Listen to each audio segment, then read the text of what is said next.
This channel does not promote any violent, harmful, or illegal activities. All content provided by this channel is meant for an educational purpose only.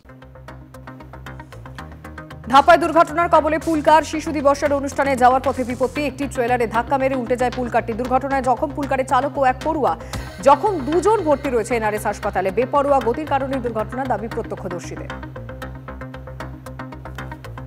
এবার ঘাটালে তরুণের স্বপ্ন প্রকল্পের টাকা গায়েব ঘাটাল মহকুমার খরাস্ট্রি অরবিন্দ বিদ্যা মন্দিরে 46 জন পড়ুয়ার ট্যাবের টাকা অন্য অ্যাকাউন্টে ঢুকছে বলে অভিযোগ উত্তর দিনাজপুর মালদা শিলিগুড়ির বাসিন্দাদের অ্যাকাউন্টে ঢুকেছে বলে খবর সাইবার ক্রাইম ও ডিআই অফিসে লিখিত অভিযোগ স্কুল কর্তৃপক্ষের ময়লাকাণ্ডে আজ আসানসোল সিবিআই আদালতে চূড়ান্ত চার্জ গঠন এর আগে 3 বার পিছিয়ে যায় চার্জ গঠন অভিযুক্তের অসুস্থতা মামলার জটিলতায় পিছিয়ে যায় চার্জ ফ্রেম কয়লাকাণ্ডে 1149 পাতার তথ্য প্রমাণ জমা সিবিআই এর গ্রেফতার হওয়া ইসিএল আধিকারিক সহ অনেকেই এখন জামিনে মুক্ত শিয়ালদায় অস্ত্র উদ্ধারে মুঙ্গের ঝোঁক কলকাতা এসটিএফ ও বিহার এসটিএফ এর অভিযানে বিহারের মুঙ্গেরে অস্ত্র কারখানার হদিশ মুঙ্গেরের তারাপুরে বাড়ির নিচে আন্ডারগ্রাউন্ড চেম্বার খাবারের প্লেট তৈরির আড়ালে অস্ত্রের কারবার অভিযানে বিপুল পরিমাণ আগ্নেয়াস্ত্র সরঞ্জাম উদ্ধার হয়েছে বাড়ির মালিক মোনাজির হোসেন সহ গ্রেফতার দুজন ট্যাব কেলেঙ্কারির মধ্যেই এবার প্রধান শিক্ষকের বিরুদ্ধে মিড ডে মিলে দুর্নীতির অভিযোগ ইংরেজবাজার পুরসভার 23 নম্বর ওয়ার্ডের ঝঞ্ঝা কুমার বিদ্যাপীঠের ঘটনা মালদা জেলা আদালতের দ্বারস্থ ওই স্কুলের 2 শিক্ষক প্রধান শিক্ষক এবং এক সহকারী শিক্ষকের বিরুদ্ধে লিখিত অভিযোগ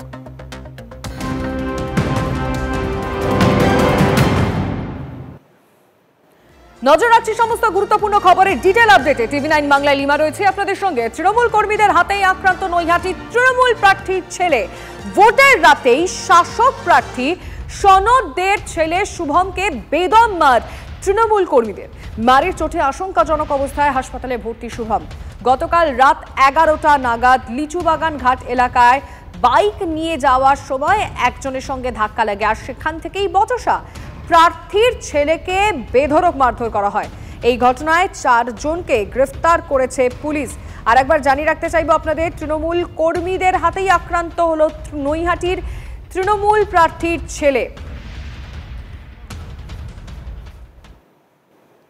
দাদা মারধর করেছেন দাদা তৃণমূল কংগ্রেস প্রার্থীদের ছেলেকে না না আমরা মারিনি আমরা বাড়িতে ছিলাম আমরা বলছিলাম আপনাদের বললাম আপনারা সিসিটিভি চেক করে দিন আমরা ছিলাম তাহলে কি ফাঁসানো হয়েছে দেখ আমরা ছিলাম না তা আপনারা কোন দল করেন দাদা আপনারা কোন দল করেন আমাকে বাড়ি থেকে নিয়ে বলছি আপনারা কোন দল করেন তৃণমূল করেন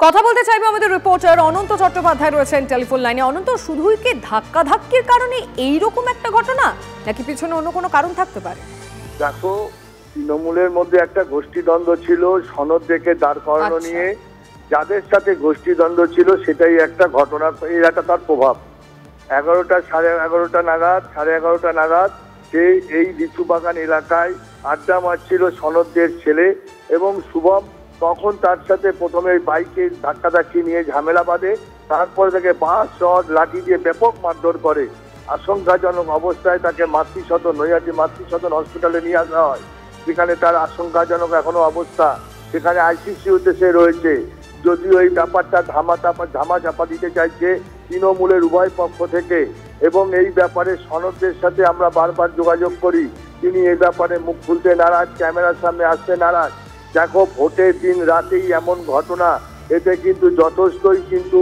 নিজেদের মধ্যে যেই ঝামেলা যথেষ্টই কিন্তু লজ্জার মধ্যে তারা পড়েছে যথেষ্টই কিন্তু চাপের মুখে তারা পড়েছে তৃণমূলের এই গোষ্ঠীদ্বন্দ্ব প্রকাশ্যে আসায় নৈহাটিতে যথেষ্টই চাপের মুখে তৃণমূলের উচ্চ নেতৃত্ব আমরা বহুবার চেষ্টা করেছি এমনকি এই তুমি সঙ্গে থাকো এই মুহূর্তে সনদদের সঙ্গে আমরা যোগাযোগ করেছি তৃণমূল নেতা রয়েছেন আমাদের সঙ্গে সনদবাবু একদম পরিষ্কার করে আপনার কাছ থেকে জানতে চাইবো ঠিক কি ঘটেছিল এবং আপনার কি মনে হয় এর পিছনে কে বা কারা রয়েছে আমার এরকম কিছু জানা নেই মানে আপনি জানেন না আপনার ছেলেকে কারা মেরেছে না কথা বলতে চাইলেন না শাসক প্রার্থী সনদ দে টিভি 9 প্রশ্ন করতেই কিচ্ছু জানেন না ছেলে মার খেয়েছে আর বাবা কিছু জানেন না তিনি শাসক প্রার্থী একটু আগেই আমাদের প্রতিনিধি অনন্ত চট্টোপাধ্যায় বলছিলেন যে এর পিছনে একটা বড় গোষ্ঠীদ্বন্দ্বের কারণ থাকতে পারে শুধুমাত্র বাইকে ধাক্কার কারণে এমন মার খেলেন সনদদের ছেলে যে হাসপাতালে এই মুহূর্তে চিকিৎসাধীন আশঙ্কাজনক অবস্থায়, আর বাবা বলছেন কিচ্ছু জানেন না। অনন্ত, এটা মেনে নেওয়া যায় যে বাবা বলছেন ছেলে এভাবে মার খেলো আর শাসক প্রার্থী হয়ে তিনি কিচ্ছু জানেন না? দেখো, যারা উচ্চ নেতৃত্ব তারা তাকে চাপের মুখে রেখেছে। 23 তারিখ ভোট গণনা আছে। এই ভোট গণনার পর এর কিছু পাল্টা কিছু হয় কিনা সেটাই এখন দেখার বিষয়।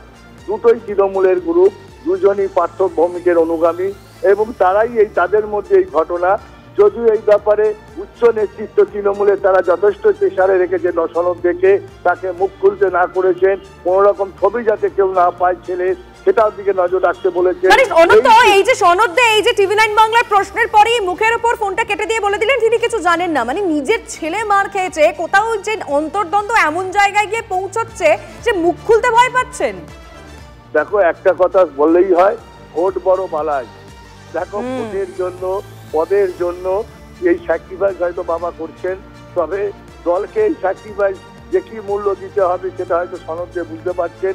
হয়তো সেটা বোঝা যাবে কাউন্টিং পর, 23 তারিখ ভোট গণনার পর। তবে এই ঘটনা নৈহাটিতে কিন্তু নতুন নয়। এই ঘটনা এরকম গণপিটুনির ঘটনা নৈহাটিতে অলরেডি এই নিয়ে 6 নম্বর। দেখো, নৈহাটি কি শাসক অনন্ত সঙ্গে থাকো। এই মুহূর্তে বিজেপি নেতা পবন সিং এর সঙ্গে আমরা যোগাযোগ করেছি। আপনাকে স্বাগত জানাবো TV9 বাংলায়। এক্ষুনি যে ঘটনা আমরা আমাদের দর্শকদেরকে জানাচ্ছি, তৃণমূল কর্মীর হাতে আক্রান্ত হলেন নৈহাটির তৃণমূল প্রার্থীর ছেলে, প্রার্থী সনদ দের ছেলে শুভম দে। তাকে বেধড়ক মারধর করা হয়েছে, হাসপাতালে ভর্তি। আর আমরা যখন সনদ দেকে জিজ্ঞেস করি কি হয়েছে আপনার ছেলের সঙ্গে, তিনি সম্পূর্ণভাবে বলছেন কিচ্ছু জানি না, তার ছেলে মার খেয়েছে। কিভাবে দেখছেন আপনি? এই একটা খুব চিন্তা ব্যাপার আছে কি একটা ছেলে মার খাচ্ছে আর বাবা নিজেই ছেলে ফেভারে কিছু বলতে পারছে না। এত দুঃখ ব্যাপার কি পার্টি করা আগে মানুষ নিজে ফ্যামিলিকে এরকম হয়ে যায়, ফ্যামিলিকে সাপোর্ট করতে পারে না, ফির পার্টি করা কি লাভ আছে? ফ্যামিলি আগে, ওর পরে কিছু পার্টি या পলিটিক্স या কিছু সোশ্যাল কাজ হয়, লেকিন ফ্যামিলিকেও আপনি বাদ করে শুধু পার্টি করার জন্য একটা পলিটিক্স মিনস কোথায় চলে গেছে, একটা চিন্তা ব্যাপার হয়ে গেছে এখানে। সত্যি মিনস আমি কখনো ভেবেছি না কি এরকম লোক করতে পারবে এখন যেরকম রাজনীতি হয়ে গেছে ওয়েস্ট বেঙ্গলে। ধন্যবাদ আপনাকে। আমরা পবন সিং বিজেপি বিধায়ক, তার সঙ্গে কথা বললাম, তিনি তার মতামত জানালেন। কিন্তু কিছুক্ষণ আগে আবারও বলছি, যখন সনদদের সঙ্গে আমরা যোগাযোগ করি, যেখানে শাসক প্রার্থী সনদদের ছেলেকে শুভম দেখে এভাবে মারা হলো যে সে হাসপাতালে ভর্তি। আর কারা মারলো? তৃণমূলের কর্মীরা মারলো। তৃণমূলের নেতার ছেলেকে মারলো তৃণমূলের কর্মীরা। আর যখন প্রশ্ন করা হলো তার বাবাকে, অর্থাৎ শাসক প্রার্থী সনদ দেখে, যে কি হয়েছে আপনার ছেলের সঙ্গে, কে মেরেছে আপনার ছেলেকে, তিনি শটান উত্তর দিলেন TV9 বাংলাকে, আমি কিছু জানি না, এবং ফোনটা কেটে দিলেন। যদি আরো কোনো প্রশ্ন শুনে তিনি উত্তর দিতে না পারেন, তাই তিনি কোনো রিস্ক নিলেন না, ফোনটা কেটে দিলেন। কেন এরকম করলেন? সনদ দে তার ছেলে মার খেলো, তাতে তিনি কেন কোনো উত্তর দিতে চান না? নজর থাকবে TV9 বাংলার।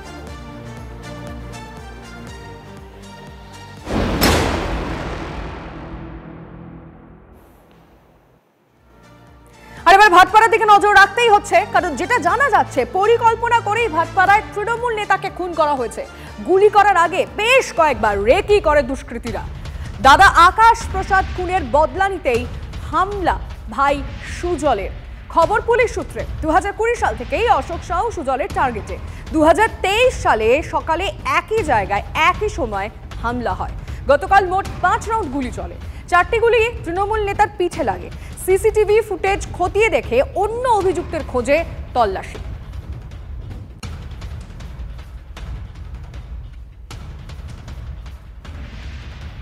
আরো একবার আপনাদের জানিয়ে রাখতে চাইবো, ভাটপাড়ায় তৃণমূল নেতাকে খুনের বিষয় যেটা জানা যাচ্ছে, পরিকল্পনা করেই খুন হয়েছে। গুলি করার আগে বেশ কয়েকবার রেকি করে দুষ্কৃতীরা। আর কি কি জানা যাচ্ছে পুলিশ সূত্রে, সরাসরি অনন্ত চট্টোপাধ্যায়ের কাছ থেকে জানবো। অনন্ত, দেখো, পুলিশ সূত্রে যেটা আমরা জানতে পারছি, এই অভিযুক্তরা, এই খুনিরা বারবার করে কিন্তু তারা রেকি করেছে, কম করে 2 থেকে 3 বার তারা রেকি করেছে। ধৃত কৌশল আলী যাকে গ্রেপ্তার হয়েছে, সে জেরাই কিন্তু এই ঘটনাই বলেছে যে তারা এর আগে 2-3 বার রেকি করেছে, বাইকে চেপে করে রেকি করেছে দোকানের সামনে।